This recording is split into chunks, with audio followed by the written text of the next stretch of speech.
আমাদের স্বপ্নগুলো অনেক সুন্দর, তো বাস্তবতার সাথে যদি মিলে আমরা যে কোনো কিছু কথা বলি, এই আমাদের স্বপ্নগুলো মানে অনেক মেধাবী মেধাবী মানুষ, আমাদের মেধাবী স্টুডেন্ট হারিয়ে যাচ্ছে আমাদের। বিকজ মানুষ এখন পশুর চেয়েও অধম হয়ে গেছে। একটা পশুর যে মনমানসিকতা, সেই মনমানসিকতায় পরিচিত হয়ে গেছে এই মানুষরা।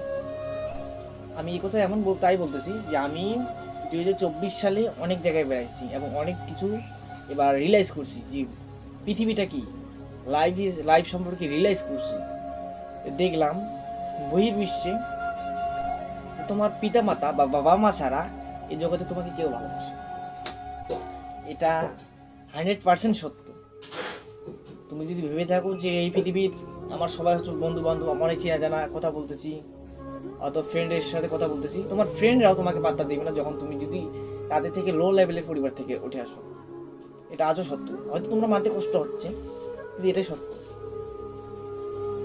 আমরা আজকে শিক্ষা ব্যবস্থা বলেন, আমরা যে কোনো জায়গায় যান, সবখানে ভাই টাকা টাকা ঘুষ এগুলো চলতে আছে। আমাদের বাংলাদেশকে সুন্দর করার জন্য অবশ্যই এগুলো আমাদের ঠিক করতে হবে। আমাদের অনেক মেধাবী স্টুডেন্ট, অনেক চিন্তাশীল ব্যক্তি হারিয়ে যাচ্ছে, যারা হয়তো মধ্যবিত্ত পরিবার বা একটু পুয়ার বা লো লেভেল পরিবার থেকে উঠে আসতেছি, অনেক জ্ঞানী গুণী মানুষ কেন হারিয়ে যাচ্ছে। এই হারিয়ে যাওয়া মানুষগুলোকে আমাদের উঠে আনতে হবে, তুলে আনতে হবে, তাহলে আমাদের জীবনে সার্থকতা আসবে।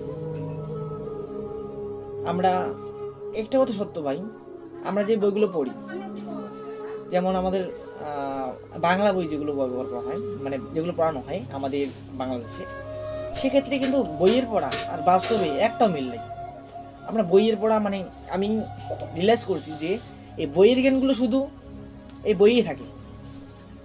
প্রমোদ চৌধুরী যে লিখে গেছেন বই পড়া প্রমোদ নদী, তিনি জীবসত্তার ঘর থেকে মানুষত্বায় উঠার জন্য কি কি ব্যবহার করতে তিনি বলছেন। এবং আমাদের এর জন্য আমাদের কবি কাজী নজরুল ইসলাম, রবীন্দ্রনাথ ঠাকুর, কবি লালন শাহ পর্যন্ত এই মানব ধর্মকে প্রতিষ্ঠা করতে বলেছেন যে ভাই এত জাতপাত অর্থবিত্ত নিয়ে কী হবে, 3 দিন পরে তো আমরা চলে যাব। তাই এই পৃথিবীতে আমরা ভালো করে থাকতে হবে এবং মানুষের আমাদের ভালোবাসার জন্য কিন্তু আমাদের আসতে হবে। এবং এই ভালোবাসাটা অবশ্যই আমাদের পোর লেভেল অর্থাৎ মানুষের মধ্যে থাকতে হবে। কিন্তু আজকে আমরা মনুষ্যত্বের পরিচয় দিই না, আজকে আমরা পশুর মতো পরিচয় দিচ্ছি।